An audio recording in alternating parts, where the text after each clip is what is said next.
Good morning, it's Aunt Shadow. So I did a thing. I figured instead of going for our usual walk this morning, I would try something new. I painted this piece that you see here in the background, and then I did my very first time lapse. So we'll see how that came out. Yeah, you want to see it? So how do you get a painting to go from this white space to this beautiful painting? So I'm starting here with the very bottom section. I'm going to lay out the background, and I wanted it to look a little bit steampunky, but not too steampunky. The whole idea of this painting is to look at the system inside of our bodies, almost like a machinery. And I wanted that nice metallic look to represent the machinery and the cogs and wheels and whatever's that will fill up like a watch, in the inside of a watch, or just representing machinery in general.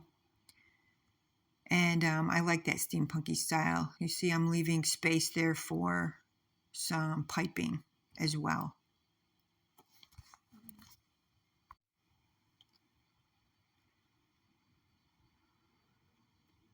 And here I am doing a little bit more of the detail work in the background.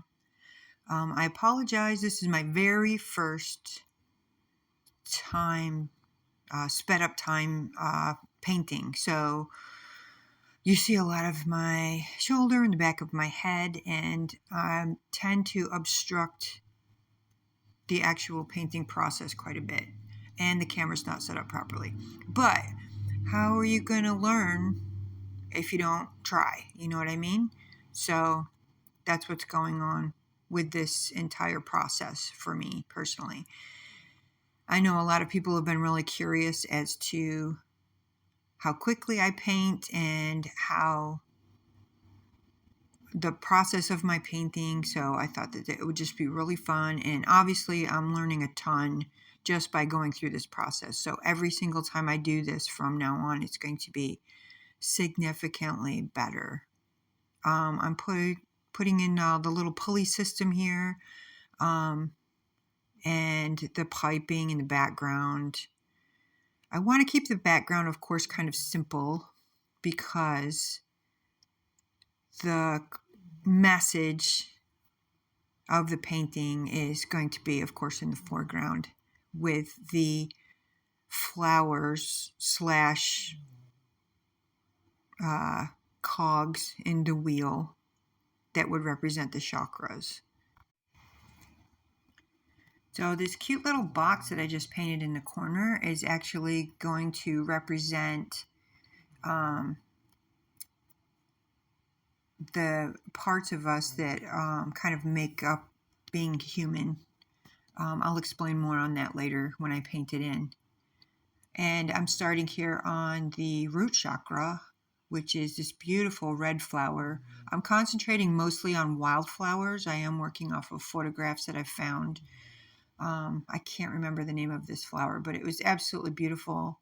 I do have to be careful, though, with this one not to make it look too Christmassy, because that combination of colors automatically makes people think of Christmas.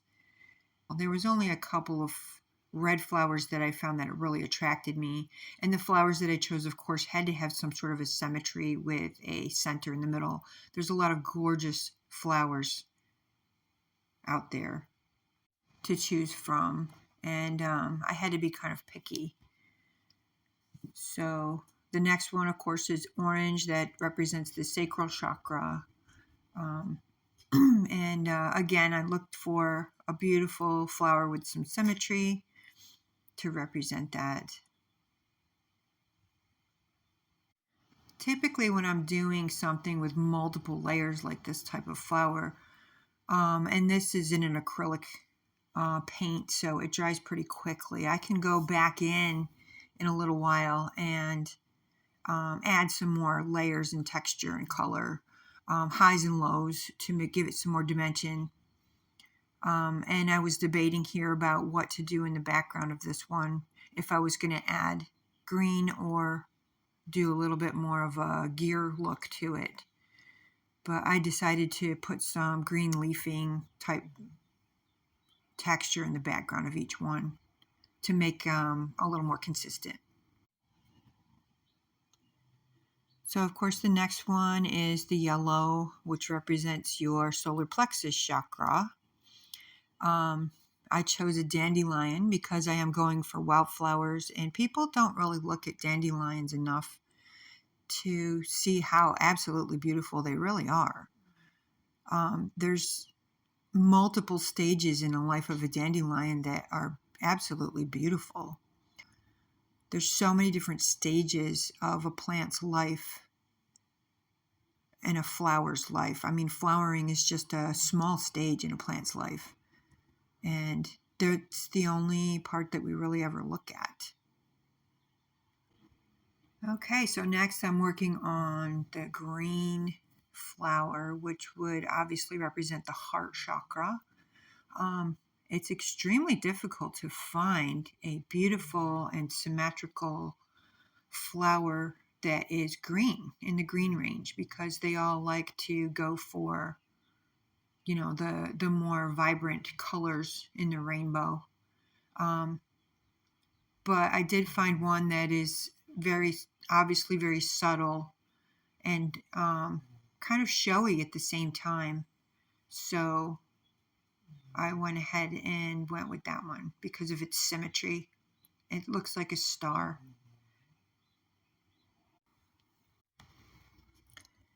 It's funny, when I started planning this time-lapse painting, I figured that I would be discussing more about chakra or more about why I chose specific flowers, or even the names of each one of these flowers.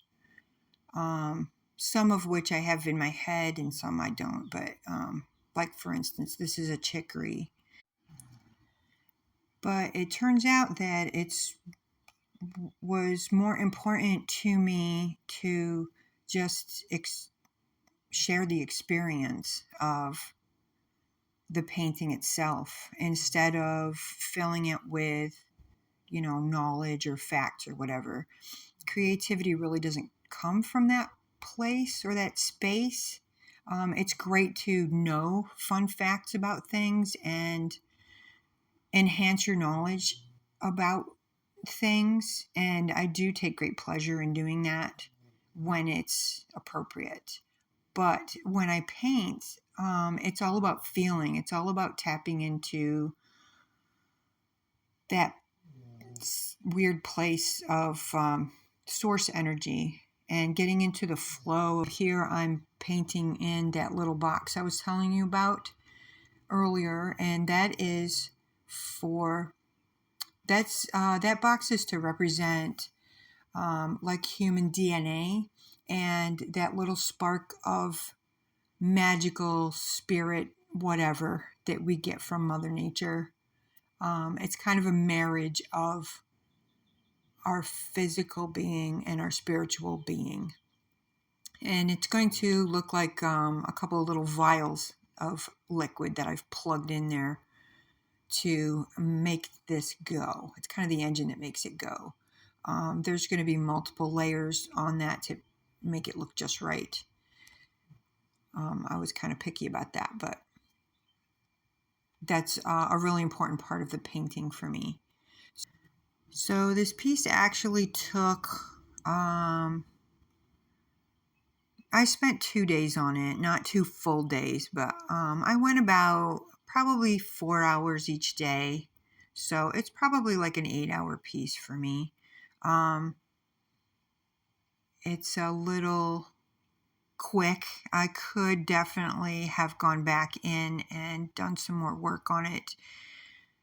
But basically that would just enhance the realism of it and maybe add a little bit more depth to it as far as highs and lows.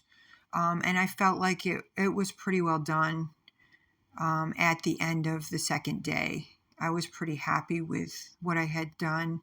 It was clear and concise. The spiritual message got through. And also, I'm designing this piece to shrink it down into like an art print or like a gift card.